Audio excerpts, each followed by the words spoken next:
Visiting Singapore and Kuala Lumpur during iWeek this year was a very enriching experience. I was astounded by the history of Singapore and its quick development. What was great about visiting both Singapore and Malaysia was experiencing the great contrast between the two, and to think that a bit more than 50 years ago they were part of the same country. It was clear since we arrived that we had a lot to learn from Singapore.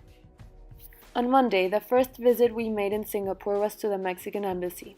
To our surprise, the ambassador was an ex-Tech. It's always great to see what former Tech students can accomplish.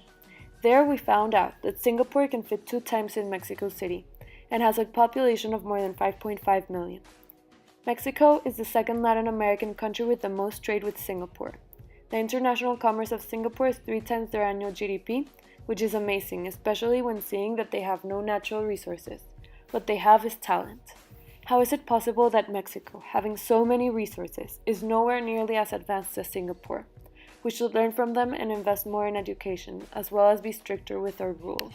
Afterwards, we visited the Nanyang Technological University, which began in 1991 and is currently the youngest top university and number 11 in the world. It is one of the most beautiful campuses in the world.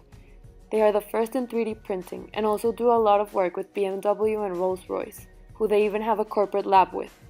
What really distinguishes them is the amount of research that they do and the fact that they work with such important companies. The Tech and other universities should learn from them and try to have more alliances with companies, as well as consider a different method of teaching, in which students watch videos of class in their own time and only have discussions in class.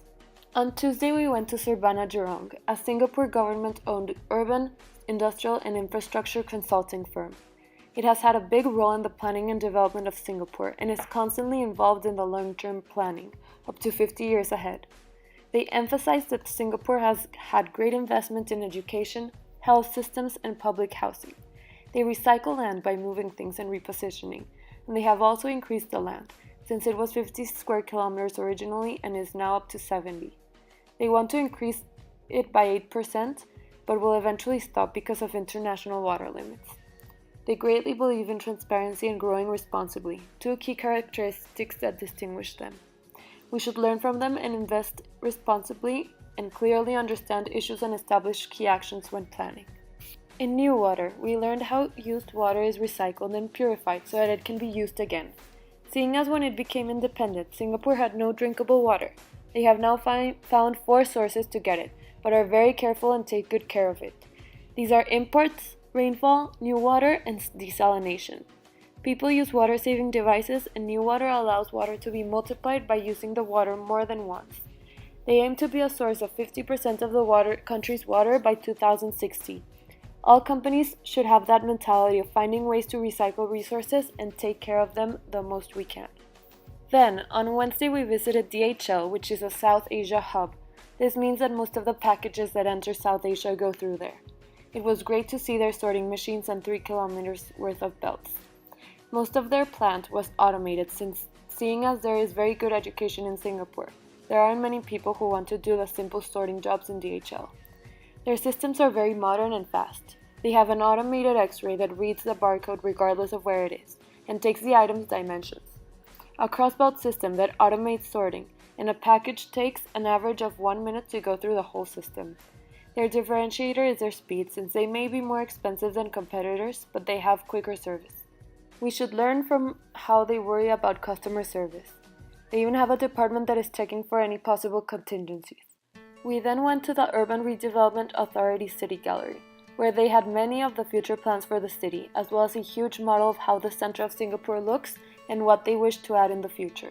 It was very interesting to see how well and thoroughly they have planned their development, and how well they implement their plans. Their mission is to make Singapore a great city to live, work, and play. This goes hand in hand with the strategies of the Ministry of Trade and Industry's Committee on the Future Economy. All countries should have agencies with these goals.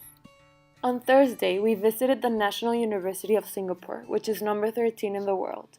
There, we had the chance to talk to the students, as well as to see some of the great projects they developed for very interesting companies. The university has from 20 to 30% international students. Also, they encourage starting companies, and 90 to 95% of students have a job within a year of graduating. I think it is very valuable for them to encourage entrepreneurship and support their students, and universities in Mexico could do this more. During our free time in Singapore, we had the chance to go to tourist attractions. We went to see the light shows at the Marina Bay and the gardens by the bay, which were both amazing. We also went to Sentosa Island, where we visited the aquarium and went to the southernmost point of Southeast Asia. We also had the chance to see Chinatown, Little India, and go to the night safari.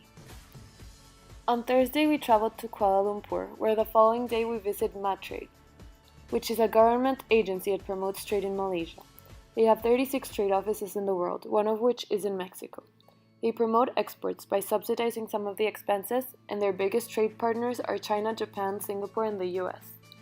Their main exports are rubber and electronic products.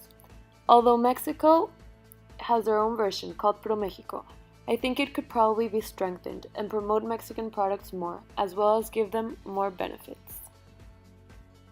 We also had the chance to go to the Petrona Towers, which were the tallest buildings in the world from 1998 to 2004, and are currently the tallest twin towers in the world. We also went to visit the Batu Caves, which have a Hindu temple inside, and a lot of monkeys jumping around everywhere. We got on a hop-on hop-off bus for a while to look around the city and see Chinatown and Little India as well. Finally, I went to the National Palace, where the current leader of Malaysia resides. All in all, the trip helped me realize that even when you have no resources, with the right attitude and mentality of not only planning but actually getting things done, anything is possible. People can coexist even when they are from different origins if an environment of acceptance is established. Cities can be clean and safe when rules are respected, and countries can grow in a responsible and ethical way.